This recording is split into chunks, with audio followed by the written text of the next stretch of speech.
Okay दोस्तों, अगला question देखते हैं। ये जो हमारा पार्टिकल दो इंक्लाइंड है, एक 30 पे है और एक 60 पे है, ठीक है। तो यहां से मैं 10√3 मीटर पर सेकेंड से परपेंडिकुलरली प्रोजेक्ट किया, जो मेरा यहां पर दूसरे वाले इंक्लाइंड पे क्यू पे जाके हिट करता है और ये भी परपेंडिकुलरली होता है, ठीक है। ये इंफॉर्मेशन हमें दी हुई है, तो उसके बेसिस में कुछ कुछ क्वेश्चंस दिया हुआ है, टाइम ऑफ फ्लाइट वगैरह सब कुछ निकालने के लिए यहां पर हमें बोला हुआ है ना। यहां पर हमें एक स्पेशल फायदा मिलता है जो कि हम लोग साफ साफ देख सकते हैं, दैट इज ये वाला एंगल हमारा 90 डिग्री है। तो यहां पर अगर मैं एक्स एक्सिस मान लूं तो यहां पर मेरा आ जाएगा वाई एक्सिस, और जी को मैं यहां पर कंपोनेंट पे रिजॉल्व कर लूं तो एक ये वाला डायरेक्शन में कंपोनेंट है और एक ये वाले डायरेक्शन में कंपोनेंट है। नाउ दिस इज 30, तो ये वाले डायरेक्शन के अलोंग 5 है और ये वाले डायरेक्शन के अलोंग है 5√3, ठीक है, राइट। अब ध्यान दो, ये यहां से जाके यहां पर हिट किया है, ठीक है। सो यहां पर अगर ये परपेंडिकुलरली हिट किया है तो ध्यान देना इनिशियल वेलोसिटी प्लस वाई के अलोंग है और जो फाइनल वेलोसिटी v है वो हमारा है vx के अलोंग केवल और केवल, यानी y के अलोंग जो हमारा फाइनल वेलोसिटी है वो हमारा डेफिनेटली 0 है। तो final velocity along y is equals to 0। y के अलोंग इनिशियल वेलोसिटी है 10√3 माइनस y के अलोंग जो हमारा रिटार्डेशन है वो है मेरा 5√3, तो 5√3 इंटू t, तो t is equals to 2 second. ये हमारा टाइम ऑफ फ्लाइट है, ठीक है। नाउ अब मेरे पास v का वैल्यू कैसे निकालूंगा, दैट्स सिंपल। x के अलोंग जो हमारा इनिशियल वेलोसिटी था वो तो हमारा 0 था, तो initial velocity along x, so minus v will be 0 minus 5 into 2, तो v हमारे पास आ जाएगा 10 मीटर पर सेकेंड,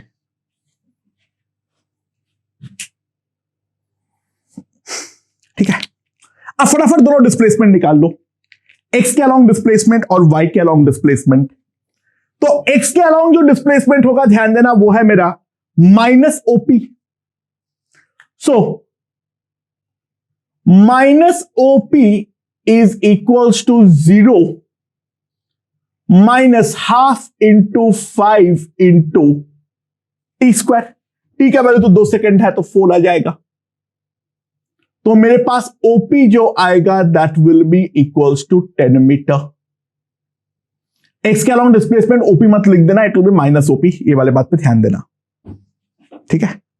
और जैसे ये आ गया है तो एच का जो वैल्यू आएगा that is nothing but OP sin 30, यानी that will be equals to 5 meter. H की जो वैल्यू आ जाएगी that will be equals to 5 metre.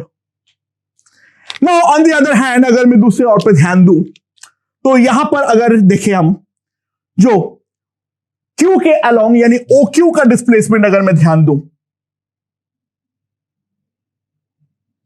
That will B 10√3 into T, 10√3 into t minus half into 5√3 into t square, तो OQ जो होगा that will be 10√3 meter. तो OP 10 meter है और OQ 10√3 मीटर है, ये 90 डिग्री है, इन दोनों को जोड़ दो। सो PQ जो होता है that will be under root OP square plus OQ square, that is under root 100 plus 300. तो PQ जो है वो हमारे पास आ जाएगा 20 मीटर। PQ जो है वो हमारे पास आ जाएगा 20 मीटर। तो इंक्लाइन से जितना भी चीजें करनी थी वो तो हम लोगों ने सारे के सारे कर लिए हैं। अब मैक्सिमम हाइट फ्रॉम ग्राउंड पूछा है, इस पे इंक्लाइन देख के हमें कोई फायदा नहीं मिलने वाला है। तो ऑब्वियस सी बात है, यहां पर तो सिंपल सी बात है, अगर फोर्थ पार्ट के लिए अगर हम बात करें तो यहां पर तो प्रॉब्लम को बिल्कुल ही अलग से सॉल्व करो। हमारे पास एक पोल है जिसका हाइट है 5 मीटर और यहां से मैंने प्रोजेक्ट किया हूं 10√3 मीटर पर सेकेंड से। ना यहां पर अगर मैं हॉराइजेंटल से एंगल देखूं, this is 30, so this will be 30, तो यहां पर ये एंगल जो है that angle will be equals to 60 degree. तो maximum height from the ground के लिए अब यहां से एक बार हाइट मैक्स निकाल दूं, यहां से एक बार निकाल दूं कैपिटल H, तो कैपिटल H हमारे पास आ जाएगा U sin 60। U sin 60 कितना हो जाएगा मेरे पास? U sin 60 मेरे पास कितना हो जाएगा? 15। ठीक है, U sin 60 10√3 इंटू √3/2, तो 2 कटा 5 और यहां पे 15 हो गया, तो 15 स्क्वायर बाई 2 इंटू G, तो 2 into 2 5/20, so that will be equals to 11.25 meter. तो H max जो है वो मेरे पास आ जाएगा दोनों का सम, यानी 16.25 मीटर। ओके ओके दोस्तों, तो ये मेरे पास एक इंक्लाइन प्लेन है, एंगल ऑफ इंक्लिनेशन है बीटा, और मैं ग्राउंड से थीटा एंगल से कुछ प्रोजेक्ट कर रहा हूं, और ये वाला चीज हमारा प्लेन को जो है वो 45 डिग्री एंगल पे अगर हिट कर रहा है तो हमें थीटा फाइंड करना है in terms of beta only. हमारे आंसर में बीटा के अलावा और कुछ भी नहीं आनी चाहिए। ठीक है, अरे ऑब्वियसली बात है, यहां पर हम लोग अपना एक्सिस को जो सेट करेंगे वो हमारा इंक्लाइन के अलोंग और परपेंडिकुलर सेट करने वाले हैं। ये हमारा इंक्लाइन के अलोंग और परपेंडिकुलर ये हम सेट करने वाले हैं, राइट। सो लेट्स सी, अब जो मेरा पोजीशन है, यहां पर मेरा इंक्लाइन प्लेन है। अच्छा, ये वाला एंगल जो आएगा, try to understand, that will be theta minus beta. So अगर मैं वेलोसिटी u से प्रोजेक्ट करता हूं तो मेरे पास ये वाला जो डायरेक्ट कंपोनेंट होगा that will be u sine theta minus beta, और ये वाला कंपोनेंट हो जाएगा u cos theta minus beta. अच्छा, जब ये हिट करता है हमारा y कंपोनेंट का वेलोसिटी तो कुछ भी हो जाता, ये तो सिर्फ फ्लिप कर जाता है, यानी u sine theta minus beta, और ये वाला डायरेक्शन में है हमारा vx। नेट वेलोसिटी जो है वो हमारा v है, ये एंगल हमारा 45 है, और क्योंकि ये वाला एंगल 45 है तो सिंपली हम लिख सकते हैं जो vx है, हम डायरेक्टली एक चीज लिख सकते हैं जो हमारा vx है, that will be u sine theta minus beta, right. ये मेरा vx है। अब टाइम ऑफ फ्लाइट अगर हम ध्यान दें, अच्छा g इस तरफ है, इसका दो कंपोनेंट ऐसे और ऐसे होंगे, this is beta, so this is also beta, तो ये वाला डायरेक्शन में g कॉस बीटा है। सिंपल सी बात है, जो मेरा टाइम ऑफ फ्लाइट आएगा t, that will B 2u sine theta minus beta by g cos beta. तो मेरे पास vx जो आएगा that will be u cos theta minus beta minus g sin beta into t. So u sin theta minus beta, क्योंकि वो तो हमारा equal होगा, that will be equals to u cos theta minus beta minus 2u sine beta, ठीक है, sine of theta minus beta upon cos beta. So यहां पर ध्यान दो, हम u अगर काट दे तो मेरे पास क्या आ जाएगा, sine of theta minus beta into 1 plus 2 tan beta is equals to cos of theta minus beta. So, tan of theta minus beta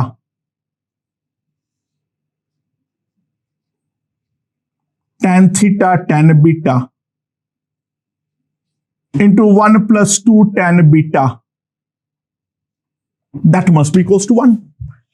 tan of theta minus beta को मैंने खोल दिया, तो मेरे पास जो आ जाएगा that will be tan theta into 1 plus 2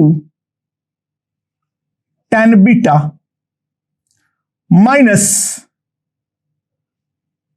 tan beta plus 2 tan square beta 1 plus tan theta tan beta, ये हमारे पास आ जाएगा. तो सारे tan theta के टर्म्स में एक तरफ कर दो, तो मेरे पास tan theta into 1 plus tan beta आएगा. बाकी टर्म को एक तरफ ले आऊंगा तो 1 plus tan beta plus 2 tan square beta आ जाएगा. तो थीटा मेरे पास आ जाएगा tan inverse 1 plus tan beta plus 2 tan square beta upon 1 plus tan beta, ये हमारे पास आ जाएगा थीटा. ओके दोस्तों, तो अगला क्वेश्चन देखते हैं. एक पार्टिकल है जिसको मैंने हाइट h से गिराया एक इंक्लाइन प्लेन के ऊपर. That incline plane is making an angle alpha. जितने भी कॉलिजन्स है वो सारे परफेक्टली इलास्टिक है, तो ऐसे वो बाउंस खाते खाते जा रहा है, ये चीज बोला हुआ है.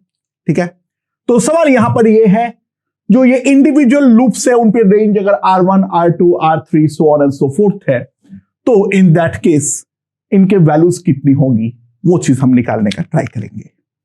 ठीक है, परफेक्टली इलास्टिक कॉलिजन के बारे में हम जानते हैं, बेसिकली वो लॉज ऑफ रिफ्लेक्शन को फॉलो करता है और V जो है उस पर कोई बदलाव नहीं होता है. ठीक है, सो यहां पर जब वो हाइट h से गिरेगा तो पहले वाले पे अगर हम ध्यान दें तो यहां पर हमारा रूट ओवर 2gh होने वाला है वेलोसिटी. ये वाला पॉइंट को मैं O बोलता हूं, ये वाले पे A, इसको B, इसको C, so on and so fourth. ठीक है, तो मैं फर्स्ट प्रोजेक्टाइल के बारे में पहले बातचीत करना चालू करता हूं. ठीक है, तो मैं अगर पहला प्रोजेक्टाइल के बारे में देखूं, सो फर्स्ट वाले प्रोजेक्टाइल में this is the inclined plane, right. Now यहां का जो वेलोसिटी है यहां पर है मेरा रूट ओवर 2gh, जिसका दो कंपोनेंट है, एक ऐसा और एक ऐसा. ये एंगल अल्फा है तो ये वाला एंगल भी अल्फा है. तो ये वाला वेलोसिटी जो आएगा that will be root over 2gh into cos alpha, और ये आएगा root over 2gh into sine alpha now यहां पर अगर हम ध्यान दें, so just after the collision root over 2gh sine alpha में तो कोई इफेक्ट नहीं पड़ेगा, बट ये वाला root over 2gh cos alpha में कन्वर्ट हो जाएगा एंड यहां से ये प्रोजेक्टाइल मोशन करते हुए जाएगा। यहां पर जो वेलोसिटी होगी हम जानते हैं, जैसे वो हिट करेगा ये हमारा फ्लिप कर जाएगा, that will be root over 2gh into cos alpha, और ये वाले डायरेक्शन में कुछ तो vx हमारा बचेगा जो अगला लूप के लिए x के अलोंग का इनिशियल वेलोसिटी की तरह बिहेव करेगा।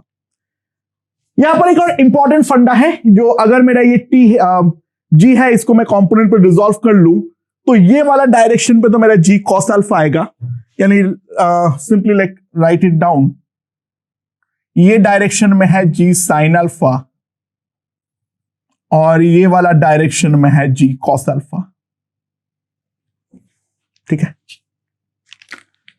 सो try to understand one thing, vy हर लूप के लिए सेम होगा, यानी टाइम ऑफ फ्लाइट हम निकाल तो ये वाले लूप के लिए रहे हैं, लेकिन वो एक्चुअली हर लूप के लिए ही एग्जैक्टली सेम आने वाला है। तो जो मेरा t आएगा that will be 2 under root 2gh cos अल्फा that divided by g cos alpha.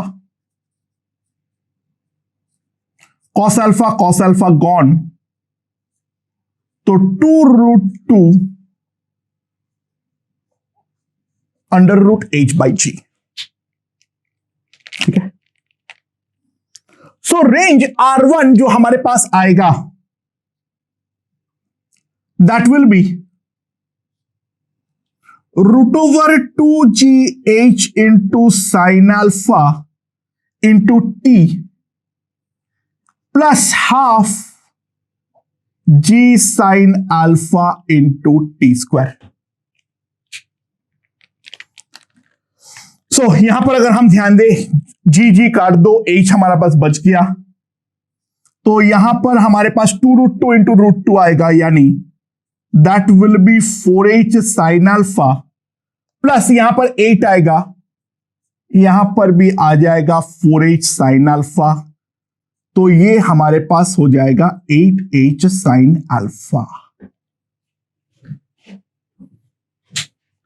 So this will be the R1 जिसका वैल्यू है हमारा 8h साइन अल्फा। अच्छा, Vx का फाइनल वैल्यू अगर हम ध्यान दें तो ये मेरे पास कितना आ जाएगा, root over 2gh into sine alpha plus g sine alpha into t. T का जो वैल्यू आएगा वो कितना आएगा, ये आएगा।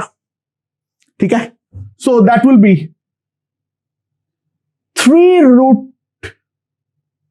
2 gh into sin अल्फा। और ये सेकेंड वाले लूप के लिए इनिशियल वेलोसिटी होगा। तो एक बात ध्यान देना, जो हमारा सेकेंड प्रोजेक्टाइल होगा, वो सेकेंड प्रोजेक्टाइल के बारे में अगर हम बातचीत करें, ठीक है, टाइम ऑफ फ्लाइट पे तो किसी भी तरीके से हाथ नहीं लगेगा, क्योंकि ये root 2gh cos alpha root 2gh cos alpha ऊपर बनने वाला है, वो तो हमारा हर किसी का सेम होगा। So that will be 2 root 2 into under root h by g। और जब मैं R2 का इक्वेशन लिखूंगा, तो ध्यान देना R2 के इक्वेशन में ये वाला टर्म तो सेम ही रहेगा, बस यहां पे रूट 2 के बदले 3 रूट 2 होगा। यानी अगर मैं R2 माइनस R1 देखूं,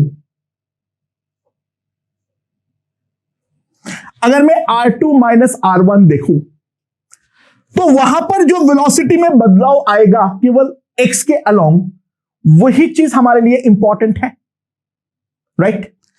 यहां पे 2 के बदले 3√2 होगा, यानी basically g sin alpha into T, जिससे वो बढ़ रहा है, केवल मेरा वो इंपॉर्टेंट है, यानी 2√2gh sin alpha into T √h/g। ठीक है, तो ये हमारे पास आ जाएगा 8h sin alpha. And similarly अगर हम ध्यान दें, R3 माइनस R2 भी तो वही आने वाला है, क्योंकि अगले बार भी जो हॉराइजेंटल में अगले बार का वेलोसिटी क्या आएगा, 5 इंटू √2gh sin अल्फा आएगा, बट चेंज तो सेम ही आएगा। ये भी हमारा आएगा 8h sin अल्फा। तो R1, R2, R3 make an AP with common difference equals to 8h sin alpha. R1, R2, R3 make an AP with a common difference of 8h sin alpha. तो अगर मैं in general nth वाले का range निकालूं, तो R1 that is 8h sin alpha plus n-1 into 8h sin alpha। तो nth वाले का जो रेंज होगा 8nh into sin alpha। Okay, तो nth वाले का जो रेंज आएगा that will B 8nh into sin alpha। Okay okay दोस्तों, अगला क्वेश्चन देखते हैं। ये मेरा एक इंक्लाइन प्लेन है ऑफ एंगल अल्फा, और यहां से मैंने थीटा एंगल पर प्रोजेक्ट किया एक पार्टिकल को। बाय द वे, ये वाला प्रोजेक्शन को हम बोलते हैं along the line of greatest slope या प्लेन ऑफ ग्रेटेस्ट स्लोप, यानी जो हमारा साइड व्यू है उसी के प्लेन पे मैं कर रहा हूं। ठीक है ना। नाउ यहां पर हमारा एंगल है थीटा, ये वाला जो हमारा वेलोसिटी का कंपोनेंट है, जो हमारा वेलोसिटी हॉरिजॉन्टल के साथ जो एंगल बनाता है वो मान लो थीटा है। थीटा हमारा गिवन नहीं है, वो कुछ रैंडम है। मैंने इस तरीके से प्रोजेक्ट किया क्योंकि ये वाला पॉइंट पे परफेक्टली इलास्टिकली कोलाइड करने के बाद ये हमारा अपवर्ड जो है वो वर्टिकली रिबाउंड करता है। तो सवाल ये है, प्रोजेक्ट करने के कितनी देर बाद पार्टिकल वापस हमारे पास आने वाली है। ठीक है, राइट। अच्छा, ऑब्वियसली बात है, यहां पर अगर हम ध्यान दें, यहां पे हम एक्स एक्सिस लेंगे और यहां पर हम वाई एक्सिस लेने वाले हैं। ठीक है। अच्छा, और यहां पर से हमारा दो कंपोनेंट ऑफ वेलोसिटी जो है वो आ जाएगा। This will B you cos beta, मैंने थीटा माइनस अल्फा को बीटा लिख दिया। ठीक है, and this will B you sign beta. अच्छा, जब ये प्रोजेक्ट होगा तो ऑब्वियसली बात है, ये वाला तो हमारा सिंपली पलट के हो जाएगा u साइन बीटा, और यहां पर हमारे पास कुछ vx जो है वो हमारा बचने वाला है। मैं उसके बारे में डेफिनेटली कुछ भी नहीं जानता हूं। ठीक है, vx ऐसे होगा या नहीं होगा उसके बारे में भी हम कुछ नहीं जानते हैं, वो देखेंगे, वो बात की बात है। जहां तक रही बात g की, तो g का दो कंपोनेंट है, एक ऐसा और एक ऐसा। तो ये वाले डायरेक्शन में g cos अल्फा आएगा, ये वाले डायरेक्शन में g sin अल्फा हमारा आने वाला है। ठीक है, राइट। तो पहली बात, जो हमारा टाइम ऑफ फ्लाइट होगा, पहला जो टाइम ऑफ फ्लाइट आएगा t1, that will be simply 2u sin beta by g cos alpha, right. 2u sin beta by g cos alpha, ये मेरे पास t1 है, राइट। नाउ अब ध्यान दो, यहां पर जब ये कोलाइड कर रहा है, यहां पर जब ये कोलाइड कर रहा है, u sin बीटा तो हमारा डेफिनेटली इस तरीके से होने वाला है। u sin बीटा हमारा इसी डायरेक्शन में होने वाला है। और Vx तो अपना डेफिनेटली नहीं बदलने वाला है, और इसका रिजल्टेंट जो है वो हमारा वर्टिकल के साथ वर्टिकल डायरेक्शन में रिजल्टेंट जाने वाला है। सो जो नेट वेलोसिटी है ये अगर मेरा अपवर्ड है, ये मेरा Vx है, ठीक है, ये मेरा Vx है, ध्यान देना। नेट जो रिबाउंड किया है वो तो यहां पे कुछ V से किया है ना। ये वाला एंगल अल्फा है, तो ये वाला एंगल जो है वो मेरे पास कितना है, 90 माइनस अल्फा। तो ये वाला एंगल जो होगा वो हमारा अल्फा होगा। सो पहली बात मैं एक चीज लिख सकता हूं, जो मेरा V cos अल्फा है that will be U sin beta. तो V आएगा मेरे पास U sin beta by cos alpha.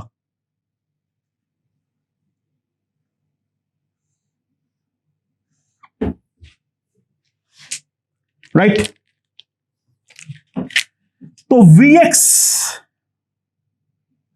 will be V sin alpha, that will be U tan alpha sin beta, right? That will be equals to U tan alpha into sin beta। ये मेरे पास आ जाएगा यहां का Vx, right. अच्छा, Vx मेरे लिए इंपॉर्टेंट था क्योंकि बीटा मेरे आंसर में कहीं पर नहीं है, मुझे बीटा को एलिमिनेट तो अल्टीमेटली करना पड़ेगा। If we see that U tan alpha sin beta will be U cos beta minus G sin alpha into the time of flight t1, that will be 2U sin beta by cos alpha, ठीक है, sorry G cos alpha। सो G gone और U हर जगह से काट दो, तो मेरे पास जो आ जाएगा that will B tan alpha sin beta cos beta minus 2 tan alpha sin beta। तो मेरे पास आ जाएगा cos beta is equals to 3 tan alpha sin beta, यानी tan alpha into tan beta, tan alpha into tan beta equals to आ जाएगा 1/3। So that is the relation I can write.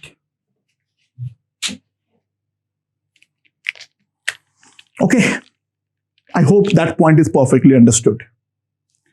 So मेरे पास जो V आएगा, ये V का value अगर मैं लिखूं, अच्छा tan बीटा कितना है, 1/3 tan alpha। So sine beta का जो वैल्यू आएगा that will be 1 by under root 1 + 9 tan square alpha. ये हमारे पास साइन बीटा की वैल्यू आएगी। सो साइन बीटा एक बार जब मेरे पास आ चुका है, तो यहां से मैं डायरेक्टली V का वैल्यू जो है वो निकाल सकता हूं। सो V का वैल्यू जो होगा U sin beta into cos alpha, तो कॉस अल्फा से मल्टीप्लाई होगा, तो यहां पर जो आ जाएगा that will be cos square alpha plus 9 sine square alpha, यानी V में लिख देता हूं that will be U under root cos square alpha plus 9 sine square alpha. Now sine square plus cos square is equals to 1, तो मेरे पास V का जो value आ जाएगी,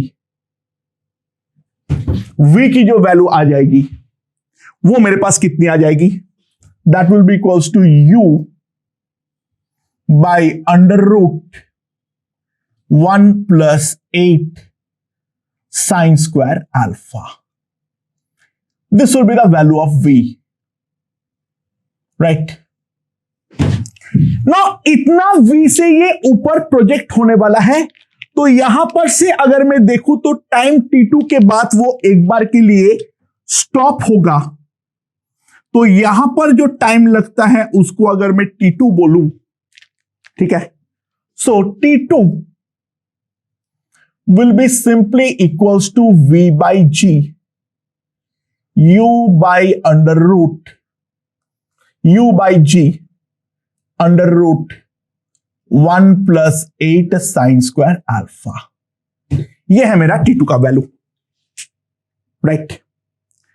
अच्छा, t1 का वैल्यू को भी अब वहां से तो मुझे साइन बीटा को एलिमिनेट करना पड़ेगा, तो यहां पर भी ध्यान देना, t1 जो आएगा that will be nothing but 2u by g into under root 1 plus 8 sine square alpha. So t1 time पे यहां पर पहुंचा, फर्दर t2 पर ऊपर पहुंचा, वापस t2 पे नीचे आएगा, पाथ रिट्रेस करेगा, यानी after that it will retrace its path. इसके बाद तो डेफिनेटली वो अपना पाथ को रिट्रेस करने वाली है, और पाथ को अगर रिट्रेस करने वाली है तो टोटल टाइम जो लगेगा t 2t1 6u by g 1 plus 8 sine square alpha.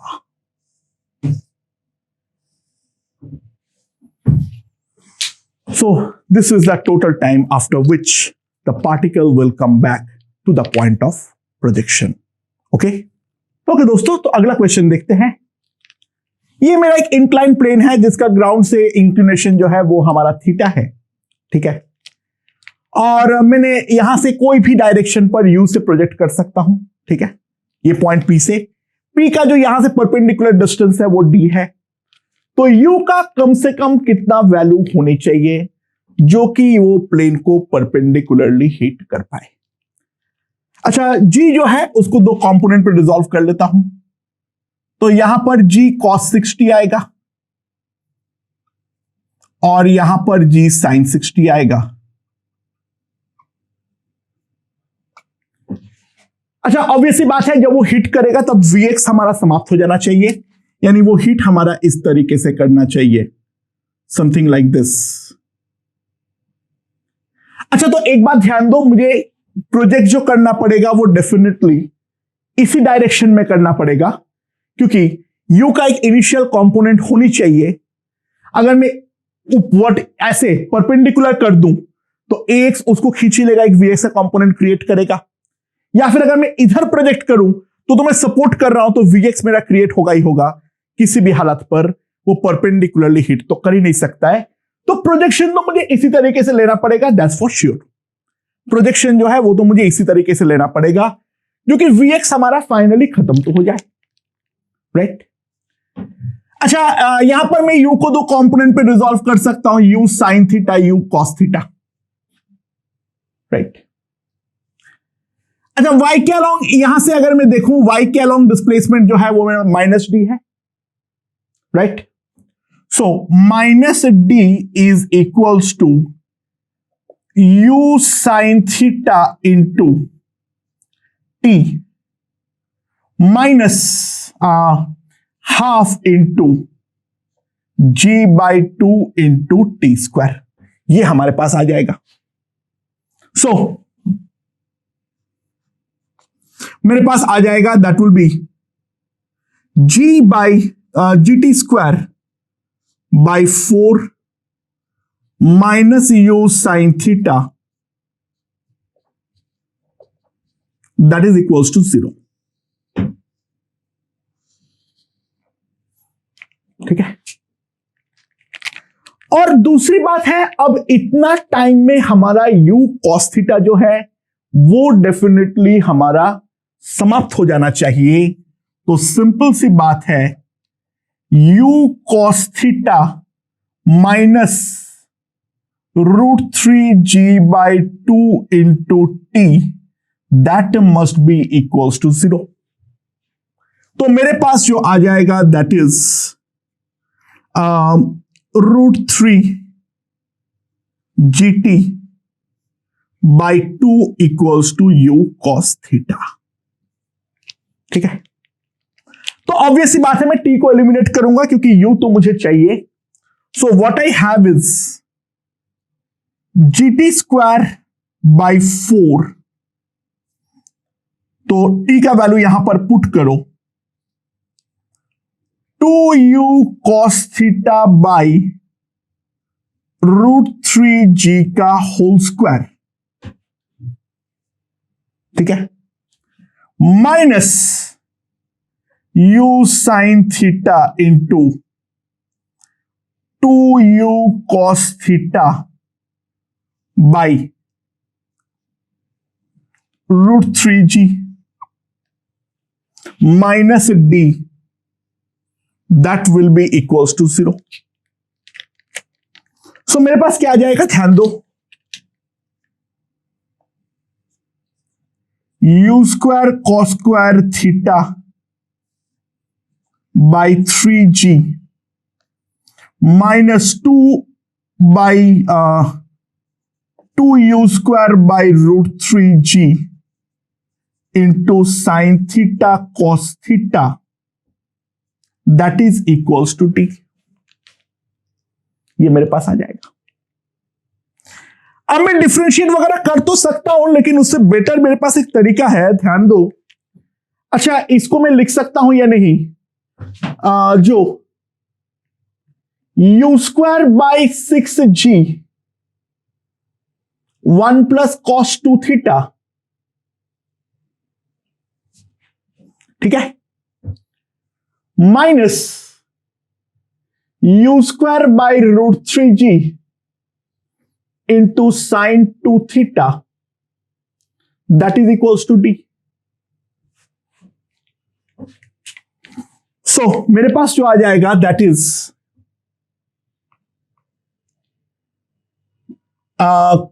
u²/6g cos 2 theta minus u²/√3g into sine 2 theta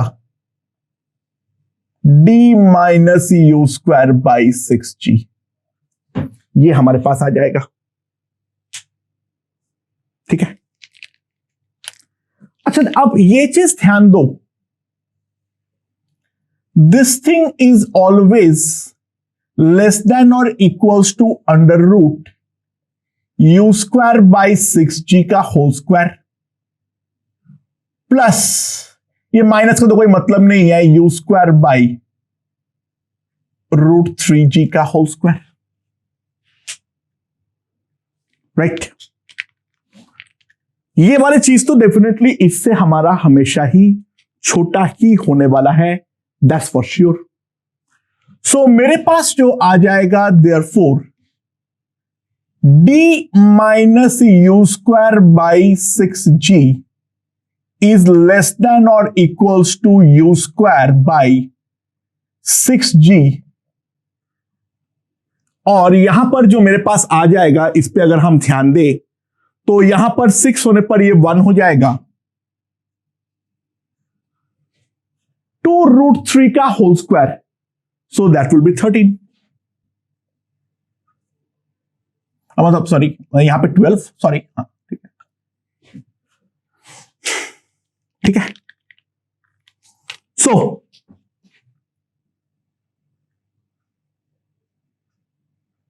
u²/6g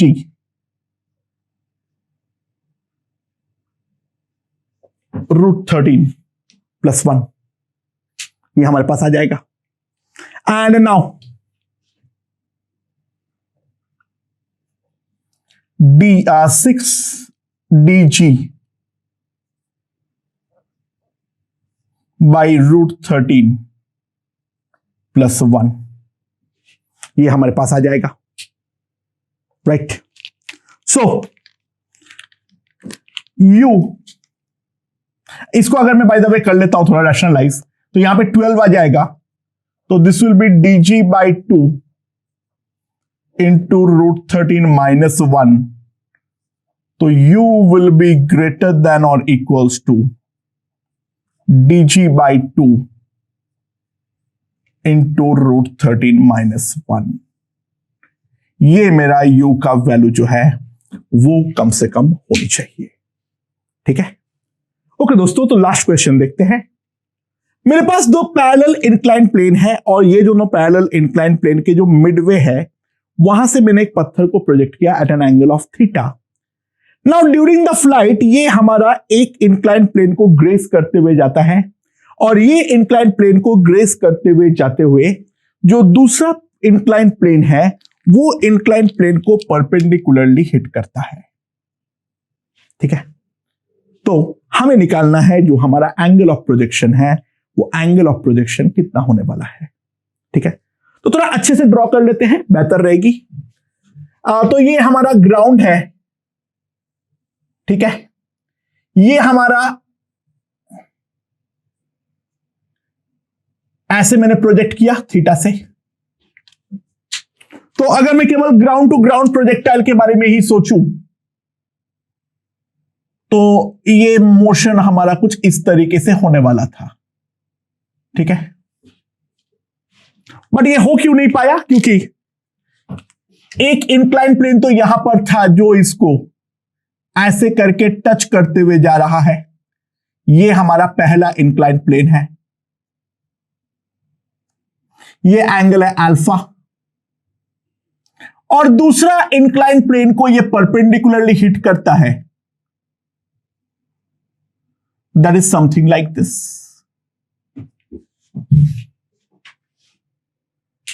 तो मैंने क्या कर लिया, मैंने यहां से जो हमारा प्रोजेक्शन है इंक्लाइन प्लेन के अलोंग और परपेंडिकुलर मैंने दो एक्सिस ले लिया। एक मैंने इंक्लाइन प्लेन के अलोंग ले लिया और एक मैंने इंक्लाइन प्लेन के परपेंडिकुलर ले लिया, ठीक है, राइट। अब जो मेरा ये एंगल ऑफ प्रोजेक्शन है यहां पर इफेक्टिव एंगल ऑफ प्रोजेक्शन जो आ जाएगा that will be simply theta minus alpha. ना यहां पर जाके वो जस्ट ग्रेस कर रहा है तो ऑब्वियस सी बात है ये वाला हाइट को अगर मैं h बोलता हूं, बाय द वे ये मिडवे है तो बाय सिमेट्री ये अगर h है तो ये वाला भी h ही होगा, दैट्स फॉर श्योर। ये जो बाय सिमेट्री अगर मैं ध्यान दूं, ठीक है, ये वाला टॉप मोस्ट पॉइंट पे हमारा जो वेलोसिटी होगा वो हमारा इसके टेंजेंशियल होना चाहिए, यानी अलोंग द इंक्लाइन हमारा होना चाहिए, ठीक है। ये वाले डायरेक्शन के according this h is the maximum height. Simple सी बात है, h इज सिंपली द मैक्सिमम हाइट। तो h अगर हमारा मैक्सिमम हाइट है तो मैं g को रिजॉल्व कर लेता हूं। एक g ऐसे आएगा और एक g इस डायरेक्शन में आने वाला है, एंगल ऑफ इंक्लिनेशन अल्फा है, so this is g cos alpha and this is g sin alpha। तो मैक्सिमम हाइट का फॉर्मूले के लिए जो मैं लिखूंगा that will be u square sine square theta minus alpha by 2g into cos alpha. Sorry, हाँ, ये हमारा है मैक्सिमम हाइट। तो वहां पर जो हमारा वेलोसिटी होगा वो उसके पैरेलल हो जाने वाला है, दैट्स फॉर श्योर। और नेट जो हमारा y के अलोंग डिस्प्लेसमेंट हुआ है that is equals to -h, और वहां पर हमारा वेलोसिटी जो बोला है वो परपेंडिकुलर है, यानी हमारा vx जो है वो डेफिनेटली हमारा 0 हो जाना चाहिए उस वाले पॉइंट पे जाने पर। तो y के अलोंग डिस्प्लेसमेंट हमारा जो है that is equals to h। ठीक है, समझ में आया? अच्छा, सो मैं क्या लिख सकता हूं? -h is equals to u sin theta minus alpha into t minus half g cos alpha into T square. Right? So half g cos alpha minus u theta minus alpha into T.